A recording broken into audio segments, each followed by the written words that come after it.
Well, hello, world. What is up? Welcome to Build. I'm your host, Matt Forte, and we are here live at the Build Studio in New York City. Oh, Nancy Drew is back. That's right.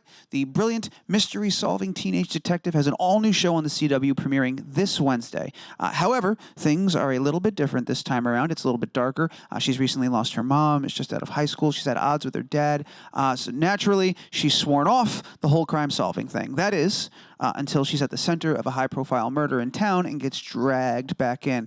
Also, side note, ghosts are real now. This show is wild. I love it so much. It's so much fun. You guys are really going to dig it. It's the perfect October show. Joining me in just a second to talk all about it, Nancy Drew herself. That's right, Kennedy McMann and Nancy's father, Carson Drew. Oh, you know it, the great Scott Wolf. Both are here, folks. How do you feel about that? I'm excited. That's an amazing lineup. They're going to be right here. We'll bring them out in just a second. But first, I believe we have a trailer for the show. So let's go ahead. Let's run that clip. Dead Lucy. Horseshoe Bay's most infamous sea queen wore her crown for only one night. People say she still haunts our town.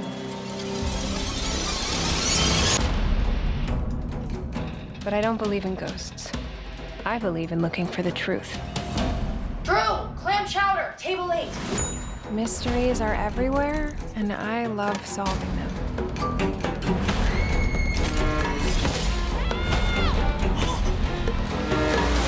But then life dropped a real mystery into my lap. So what do you five have to say?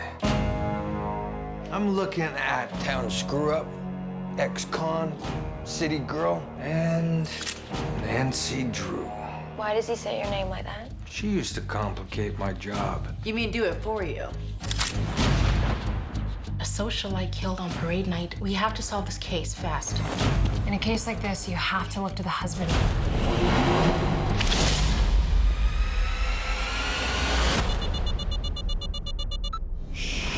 You think that guy killed his wife and you break into his house? What were you doing there, following me?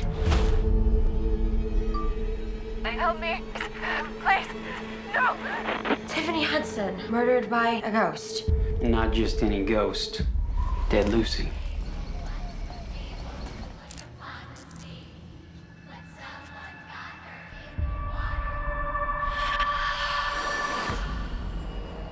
It's definitely her. Except definitely not. Never had a murder pinned on it. Unlike us. I can't believe I missed the signs. The truth is, we all have secrets. Everyone's a suspect. I have so many questions.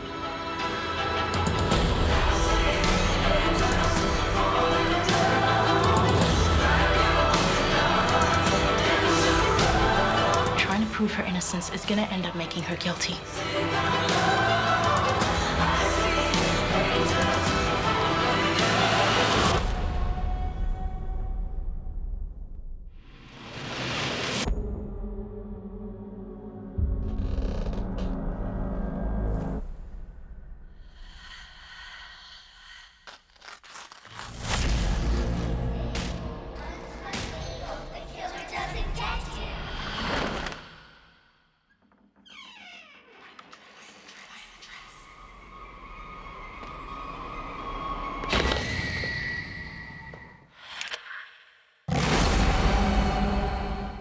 Oh, man, so spooky. Ladies and gentlemen, crazy amount of noise. Kennedy McMann and Scott Wolf right here. Do it up. Come on.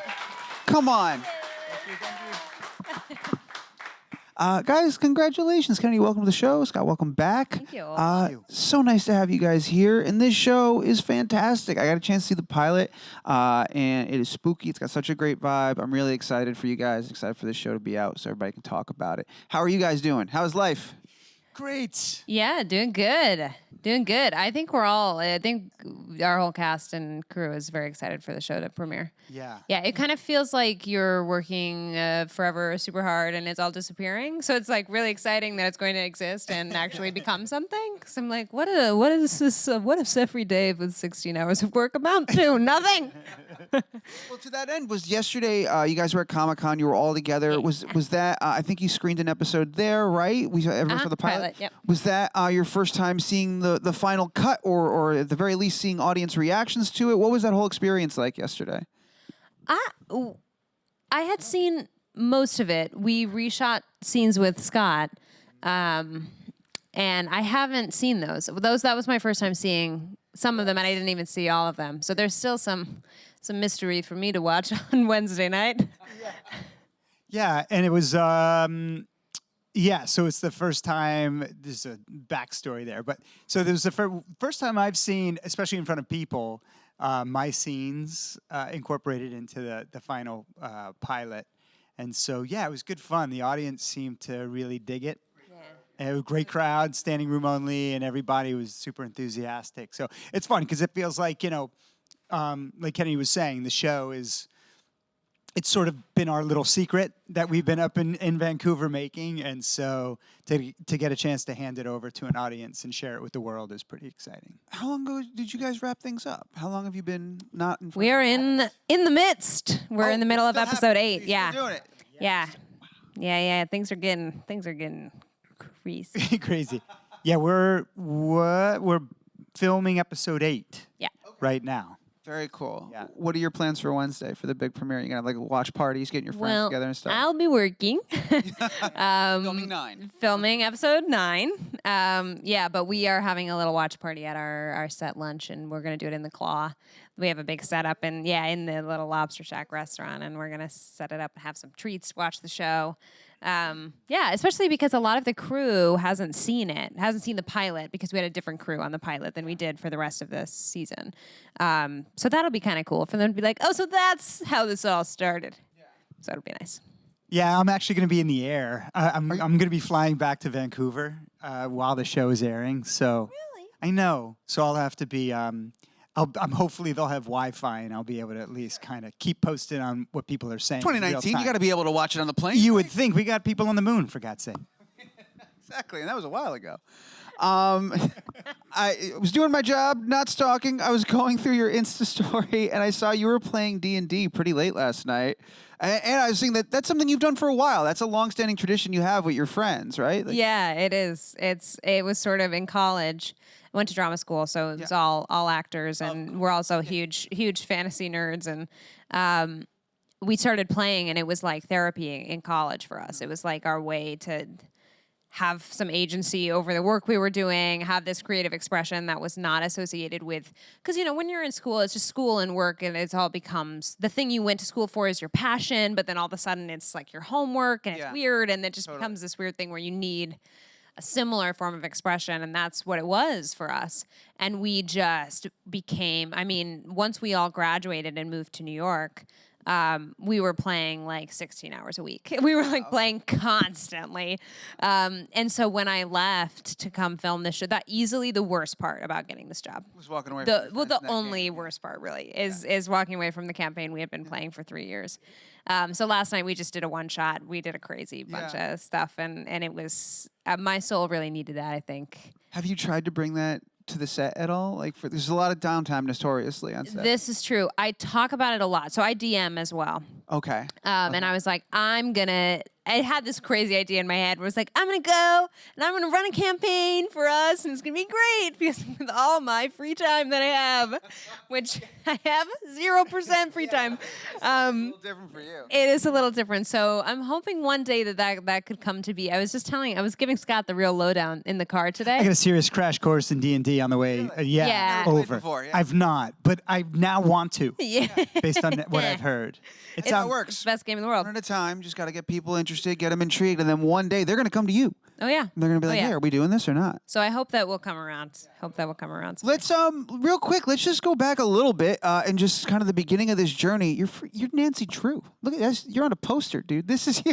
I know, right? How cool is this? It's the weirdest thing ever. Where does it all start? Did you know what you were auditioning for when it was happening? Was it a secret until you got there? Just tell us the whole thing real quick of how you arrived here as Nancy Drew. Right. So I graduated drama school in May of 2018. Moved to New York. It was my first pilot season, which happens sort of January, February, March-ish. And my goal was to get a call back for anything. Yes. I was like, if I get a call back this pilot season, I am doing great. Yeah. And my agent texted me while I was playing Dungeons and Dragons, naturally because we were playing all the time. And she was like, "Oh my God, there's a Nancy Drew script, and we have to get you in for it." And I was like, "Oh my God, yes," because I just have been such a super fan my entire life, and I don't know, it's just always, I don't know, I just always I've just felt a real kinship with her in the way that she views the world and how she kind of goes about doing things. Not that I'm a lawbreaker or anything, but anyway, when it all came about, I was like, we have to get myself in for it. So the primary casting was happening in Los Angeles, but there was casting here in New York as well. So I went in and had a great audition session. The casting director, Rob DeCina, really took his time with me, and I think that he saw something there, and I just kind of crossed my fingers that that tape would make its way to LA. And I got the call that they wanted to test me for it. And I was on my way to my babysitting job. And I was like, oh my God, I'm going to do it. And I cried on the subway on my way there. And I listened to Dancing Queen by ABBA in my headphones and cried amongst the crowd of people. And yeah, I went to LA and we tested there was 4 of us in the studio test. And I was the only one that went to network. And so I was crossing my fingers that they did in fact want me, or else I would be a real disappointment for them because they didn't have another choice. Yeah, it was you or start all over again. So, yeah. Wow, that is amazing. Yeah. That's so crazy. And what was that moment like when all of those layers that you had to kind of work through, when you knew, oh, I'm here, this is it, they told you officially? Where were you when they said, it's you, 100%, it's so done? I was on my way to the airport in a lift. That's important. Limo. Not a limo. Lift. I was a okay. babysitter. I was gonna say I was in a lift, and I was headed to fly back to New York after my test, and my agent called, and I knew that we would probably hear something soonish, and she was like, "Hey," and I was like, "Oh no," because if she, I was expecting like, "Hey," and it was not that. She's like, "Hey, so I know you're headed to the airport, but you're actually not going to fly back tonight because you have a job and you have to stay and be Nancy Drew to read opposite the Ned Nickersons tonight at casting." And I was like, and I was like wailing in this poor Lyft driver's car. And you dropped me off, and I said, I was like, I'm so sorry about my volume, but you just witnessed the best moment of my life. And my agent and I just like were crying and screaming, and it was unbelievable. And that night I went to, do you know what Lyft rating you got that ride? Probably a 1. Like, oh, all these people in LA, these wannabe actors in LA. When you had to tell the people you were babysitting for that you couldn't do it, were they like annoyed but happy for you? So I actually, in order to go and do honestly, when you're a nanny, like you're with those kids, and I love my kids. Hi, Colin Finn, I love you so much. You're just like with them all the time, and so you're like such a huge part of their life, and it's crazy. When I even went to test, I was like, I'm so sorry, I can't pick them up from school. I have to go to Los Angeles and pursue my dreams. And yeah, when I told them it all worked out, they were enormously supportive. And then they were like, do you know anybody that perhaps could be a nanny? 13 seconds. Like, do you know anybody that could help us here, though? That sounds great. We're happy for you, but we still have kids. But no, they've been. This is still so a problem awesome. I got to solve, and I don't know. They were like one of the first people to be like, we saw you on a bus, and it's so cool. It really is so cool. They are the best. Nancy's first case was like the case of the new nanny. Yeah, solve that, please. So Scott, you had a little bit of a different journey getting to this show, and you guys are so great together on screen. I'm curious what it was about Carson Drew that drew you into it. That was like, this is where I want to be next. This is the next thing I want to work on. Yeah, I mean, it was the simplest answer is it was the script. Obviously the books. It was not lost on me the impact those books have had on millions of people over the years, almost 100 years. It's crazy. They were written in the 30s. So Yeah, I was instantly curious just because I was always enamored with the Nancy Drew and the Hardy Boys and mystery books. But reading the script got me super duper excited because I just felt like there was a real commitment to telling an honest story and set of stories within the big overarching story. And the relationship between Carson and Nancy was really intriguing to me too because it was super complicated, challenged. I mean, these are two people who are really just banging heads together, trying to figure out how to be themselves with each other. They're dealing with this horrible loss because, 6 months before this story picks up, my wife, her mom, has passed away.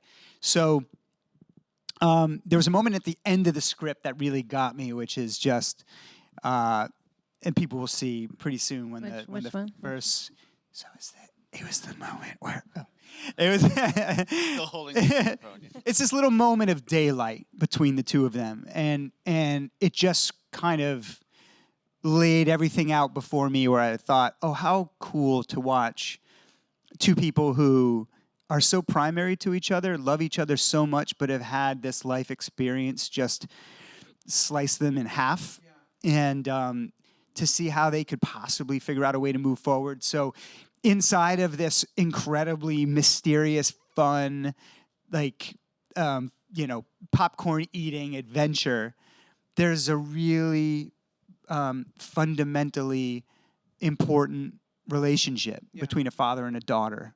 And I just thought, it speaks to everything. The reason why I love doing this work is to explore these things that somehow touch all of our lives. And so it got me excited to think about inside of this kind of really fun, exciting world of mystery, there could be stuff that actually people can really see themselves in, Well, there's a lot. Yeah, complicated is an understatement, right? Because you're both characters are dealing with this loss, but also now Nancy's home after graduating, which is probably something as Nancy we never would have expected from her. She's super bright, solving all these mysteries. She's going to go to the best schools in the world.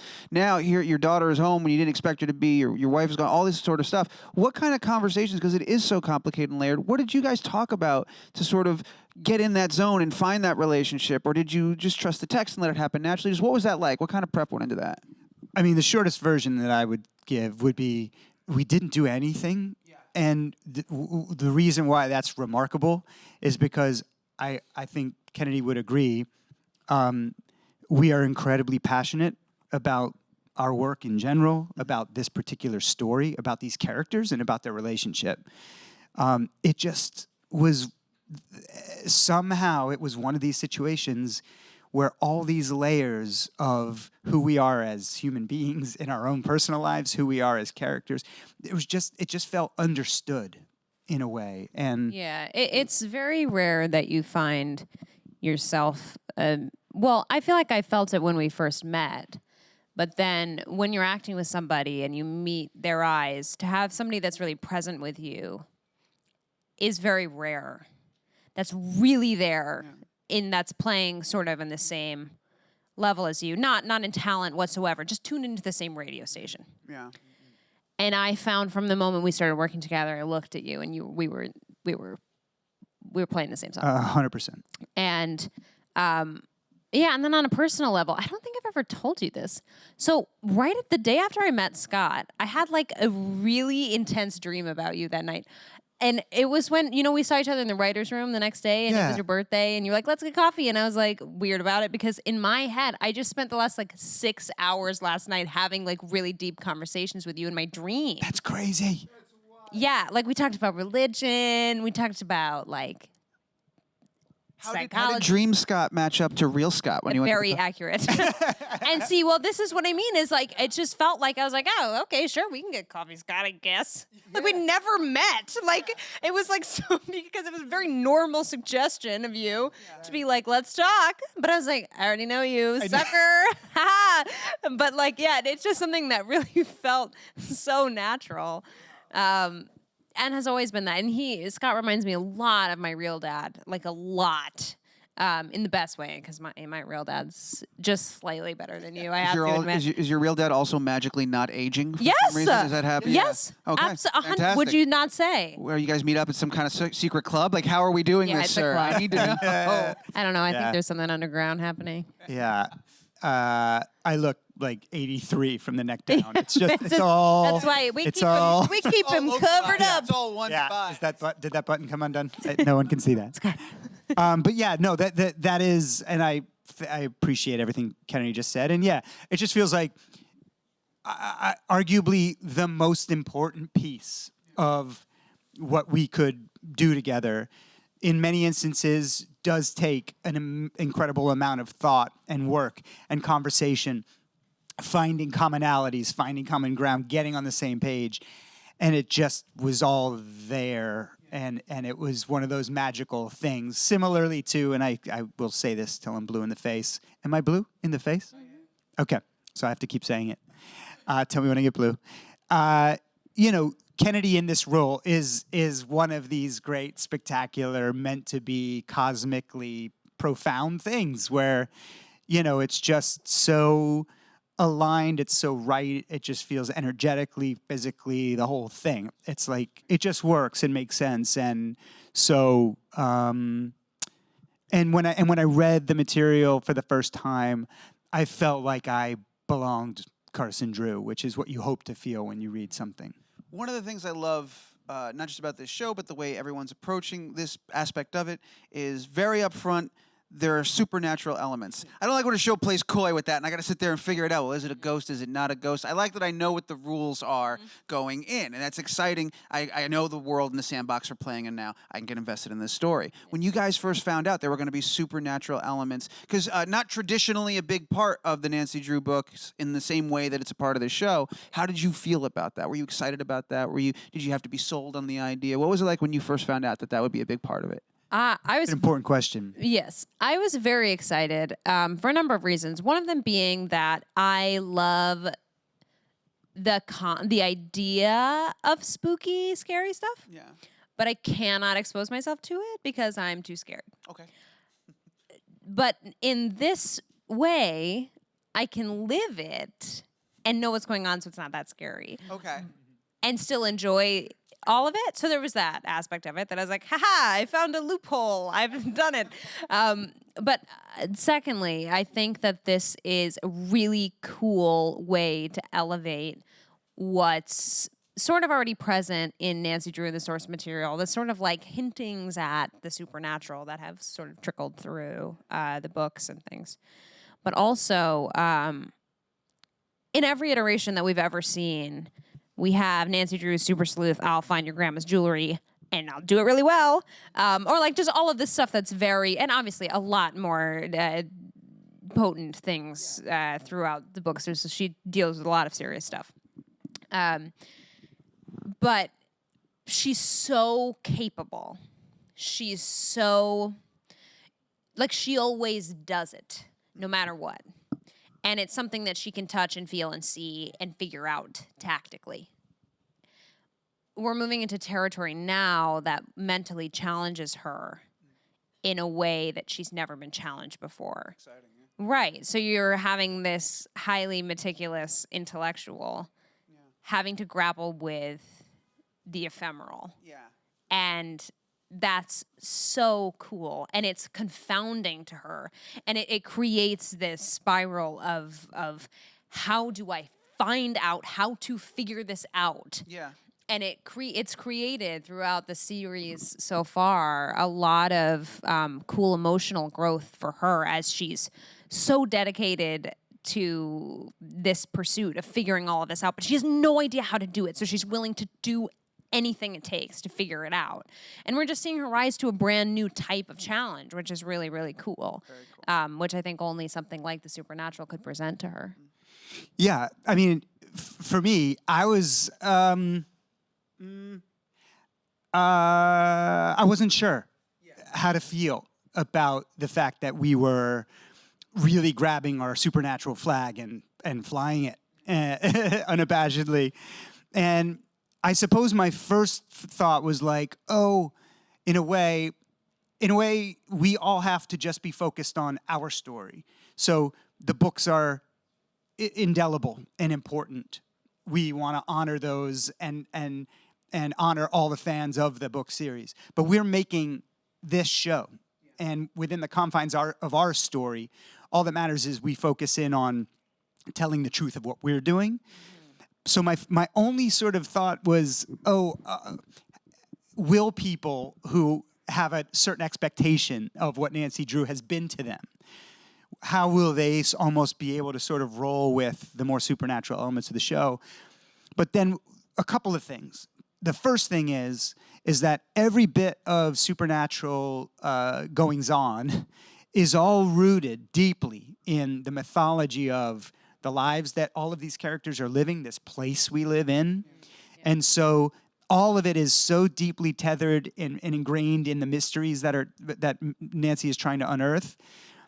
So there's a real emotional, psychological connection to everything that's happening. And the second thing is, it's being, like Kennedy said, it was always an element of the original books. There was always something Nancy could sense. There was always the fear of something over her shoulder. And we're just like running full speed at all of those things. Rather than going, oh, it was nothing. We're like, it's something, and it's going to scare the crap out of you when you see what it is. Sure. We're going to go to audience questions in just a second. But Scott, if you'll indulge me for a moment, you recently celebrated 25 years of one of the great shows on television, Party of Five. Oh, yeah. Hold for applause. 25 years. Congratulations, Scott. Big deal.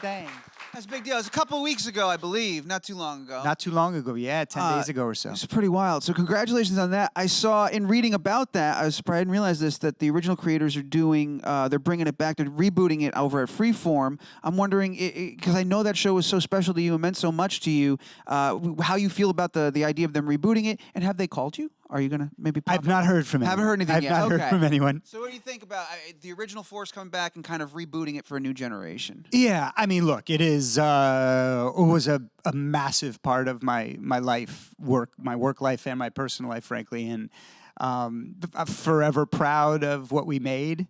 So I'm excited. You know, I think I love Chris and Amy, the same creators who created our show, are making this new one. It is not a reboot in the sense that most things that we've seen rebooted. It's a real reimagining. So it's an entirely new story, entirely new cast of characters. And it draws inspiration from ours in name, certainly.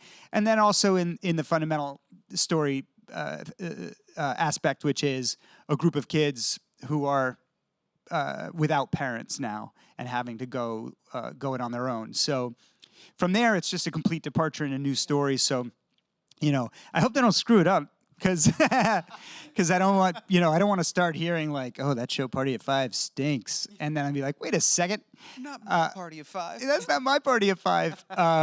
But yeah, I'm rooting for them. I think it sounds like it could be a really beautiful, meaningful story. It's in great creative hands. So yeah, I hope they do great. Awesome. And then I'm going to add, I'm just narrowing it down. I was going through your IMDb, and this is going to be real obscure people, uncredited thug in Teenage Mutant Ninja Turtles, the movie. That's your first credit. I watched that movie obsessively as a child and mildly obsessively as an adult. And I can't believe that you were a part of that set and whatever happened to make whatever that movie is to people. Do you have any memory of being on that set? I don't. No, and here's why I know. First credit. It's your first thing. No, but I think I'm totally bursting yours and maybe other people's. I don't think it's true. I know it's all a lie. What can we trust anymore? I thought on IMDb, I was like, I don't know if this is true or not, but I got to ask. Yeah, Right? I think. I got to take a swing if this is even remotely true. I mean, I've been around long enough that IMDb was like 3 dudes and some pencils. Yeah. So I think someone maybe got that one wrong. No one can take away from me that you were in Double Dragon, though. I was definitively in Double Dragon. I watched that a lot as a kid as well. You were living the dream as far as I was concerned. When Awesome. I was a kid, man. Yes, I will not burst that bubble. Yeah, thank you, sir. I was Billy Lee and proud of it. Well, Internet, you've been given your marching orders. We got to correct this IMDb. It's not accurate, and it's very upsetting to find out that. Deeply upset. But we definitely have some questions for you guys from the Internet. The first one's coming from Twitter. This is at Kenny McMann BR. Brazil. Oh, Kennedy McMann Brazil. There we are. Got it. Very cool. Fan account. I know Nancy Drew will not be perfect on this new show, but she will get some specifically Wait, am I reading this right? But she will got some specifically things of herself, like vintage clothes. Okay, I think I know where this is going. Got it. I think this is probably referring to like classic elements that exist. Nancy, we do have a vintage aesthetic to our clothing choices. I specifically am a little, well, it's kind of across the board, anywhere from like, there's some stuff in the 40s inspired, some 70s inspired stuff. So there's the vintage clothes for sure that kind of permeate throughout, and then some jeans and tennis shoes. And she's got her blue Roadster. She has like a palette. She has like a color palette. Yes, she's got a color palette, but she's got the blue convertible, my dream car of my life. It's this absolutely gorgeous, actually from the 1960s Sunbeam that I had to learn how to drive manual in order to drive, because I drive it around, and it doesn't have power steering, so it's literally you're sitting there and you're like, you really are working around. Yeah, and the first time I drove it was through a fake hurricane. That's right. Yeah, with Tunji, and I was like, sorry, man, I'm just gonna tell you now, this is not gonna go well. But we made it through. That's one of the things with a CW show. You know you're going to get a lot of great drama, but you also know it's going to look amazing. The show looks beautiful. Yeah. The color palette is beautiful. Our director of photography of the pilot, John Bartley, is a legend. And our current DP, Barry, is fantastic as well. Yeah, and there's a guy named Larry Tang who directed the pilot, directed episodes 1, 2, every one we can get him to direct. Co-EP just co-EP on the show, an incredibly talented guy, very much has everything to do with how this show is getting started, how the show looks. And the show is being shot anamorphically on these beautiful lenses. So filmic lenses, and we have like a 70s film, sort of a filter. There's a type of filter that replicates, the 70s. Looks like you're the watching golden a movie. age of Hollywood. Yeah, it's fantastic. Great question, thank you. And we've got a bunch in the room as well. Looks like at least 2 of them. You have a microphone. Go for it. Hi. Hi. I was at Comic-Con yesterday, so your panel and screening, it was great. Kennedy, I love that your friend stood up and asked you how drastically your journey had changed over the last year. It was very inspirational. And it sounds like you're destined to be Nancy Drew, so good luck. Thank you so much. My question is, you're on a mystery show, right? So people are ghost hunters for a living or private investigators for a living. Do you think that's a crazy career choice now that you're sort of in that world a little bit? No crazier than that of an actor, probably. Yeah, that's true. No, I think that there's a lot, especially with private investigators and detectives and things like that. I think that's a very honorable career choice. As for ghost hunters, before I started filming this show, I had not a jot of information about the supernatural world. I was like, nothing, probably. And then we started filming in this abandoned mental institution, and absolutely filled with ghosts. Absolutely am a believer That'll now. change your mind real fast. It did. It absolutely has. And so now I do believe, you could be a ghost hunter, and I would give you credit for that. And stuff's going on without having to get into every story and every detail. But yeah, there feels as though there are sort of supernatural energies of our own, sort of touching this production and people within it in various ways that your rational mind goes, well, that's just a coincidence. Right. But your Nancy Drew mind is like, no, that's something else. I don't want to derail this whole thing, but I wouldn't be doing my job if I didn't ask, what was the scariest thing while you were in the abandoned mental institution? Well, Leah Lewis, who plays George, and I were there together that night, and we were in the cast green room, which was just an old hospital room, and it's like all these barred windows, and we were just sitting there, and this door to the room out into the hallway it was open all day, propped open, and for like the last 12 hours, and we were sitting in there waiting in between setups, and this bell just started going off. It was like ding, ding, ding. And we were like, odd. And then the door went, and we went, oh, so this is what's happening. And then we went out and looked out the barred windows out onto the front lawn, and our entire crew was gathered out there on the lawn. And we were like, so somebody didn't tell us something important. And so then we heard this boom, boom, boom, boom, boom, boom, boom. That didn't make the sound I wanted it to.